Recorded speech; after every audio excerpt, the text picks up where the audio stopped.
Hello, welcome back to my channel, where I just a couple hours ago finished reading the book Outlawed by Anna North.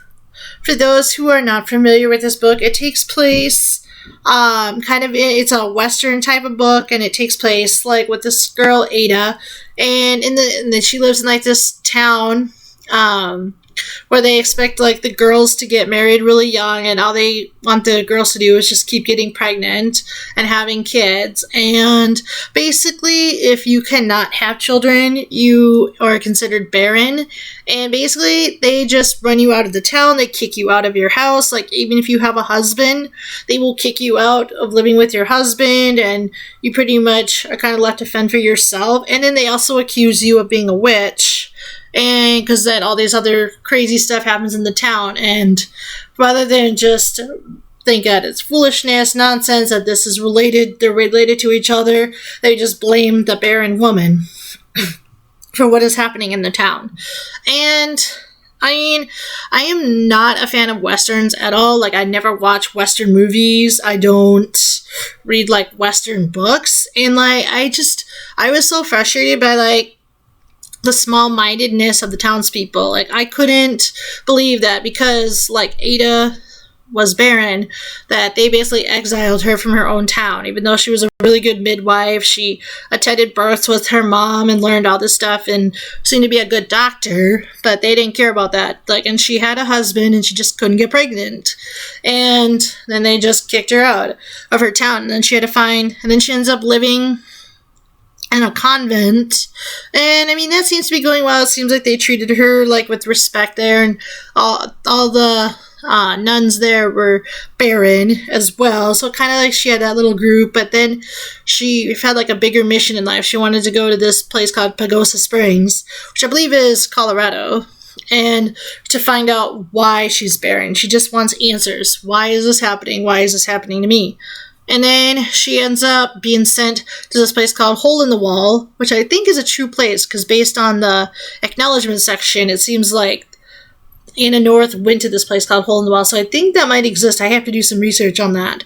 And then she ends up traveling to this place called Hole in the Wall, and she meets this gang of like other outlaws, and they're criminals. And then so she just basically, she knows nothing on how to be a criminal, and she just spends all this time training and getting to know her fellow outlaws. And they actually seem like, other than the fact that they're outlaws and kind of criminals and do criminal activities like robbing, until they do a major crime at the end of the book. I won't say what it is, but until they pull off a major crime. But they do seem like a very likable group of people, and they accept her. Like, she's not accepted into her own hometown, in her own little hometown, and they accept her. And a lot of the other women, everyone else in that group has their own issues that they bring to the group, not in that then they all just get by on thieving. So, but it seemed like a very nice group, for people who are, quote unquote outcasts, or, that aren't accepted in their own societies. So I did take a liking to those people, but like I said, I had an issue with the whole fact that, because she's barren, it's like, there's a chance that men could be barren too. Like, it's like the blame was solely focused on women not being able to have children, and it could go either way. It could be women, or men sometimes are unable to have children as well. It goes on the man's side. And I hate the fact that they were just so small-minded that they blamed the women. Like, they were the only ones getting the blame and kicked out, when it could be the man as well. And nothing happened to the man. Like I said, the women were forced out of town, and then, or they were hanged, they were accused of witchcraft, but yet nothing happened to the man. They were free to do whatever. And it just, that kind of subject just kind of got to me. I was like, this is really frustrating that this town would even think like that. And yeah, so I was not a fan of that. And I mean, and it's really, really slow moving. Like, it was supposed to be like, supposedly from the book, it says it's supposed to be action packed, and it really didn't get much action until about 2 or 3 chapters from the end. Then it really picked up. But it was one of those books where, if I picked it up and I wanted to read before bed, I would fall asleep within like 5 minutes. So I was like, it was not the most exciting book. And I mean, it was pretty quick though. I mean, it was only 12 chapters, and it was a rather short, quick read. Once I got into it, once we got into the action parts towards the end, then it moved fast.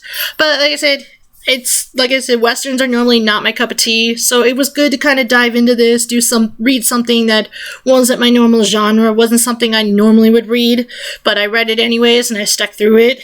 So I gave it, on my Goodreads account, I gave it 3 out of 5 stars, just because, I mean, the writing was great. It was just the subject matter that got me, and it was just made me angry, and just the fact that I'm just biased and I don't like westerns, and it really wasn't that much action like I thought there would be.